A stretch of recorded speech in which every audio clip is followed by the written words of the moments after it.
How to make images move in CapCut. Hello guys, this is Atticus and welcome back to another tutorial video. In today's video, I'll teach you guys how you guys can make cut. So without any further ado, let's dive right into it. First step, you will need to add an image on your timeline like this.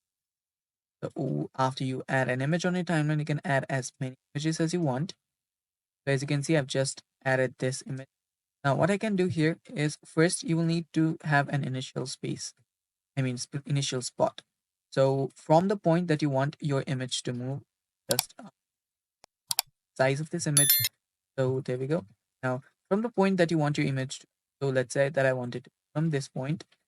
So what I'll do is I'll just select the image here. Then there you will see scale option.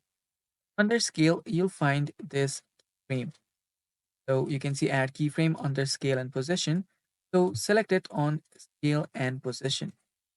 After you do that, you'll see this tiny diamond option, shape appear on your timeline. So after that, you can keep on moving for point here. So let's say that I wanted to zoom till this point. So I'll just increase the scale right here, change the position from like this, then add another keyframe there. As you can see, it automatically gets added right there. So if I do that, now if I play the video from the start, you'll notice that the image will start moving this till the point where we just put next keyframe. And yeah, that's basically how you can make. So let's try that again. Let's try to delete this key. Select this, select this keyframe, tap on delete.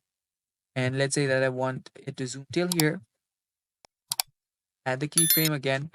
And I want to zoom it back again at this. So here, add this keyframe here. If I just go to this keyframe, I just want this piece till this point. And yeah, at this keyframe, let me add another keyframe right here. I want it to actually just down around here at a bit like this. And yeah, let that keyframe there. Now let's play this. Okay, zooming in, now it's going down, and then it's zooming out again. And that's how you can make your images move in CapCut. Thanks for watching, guys. That's all for today's video. Stay tuned for more, and bye.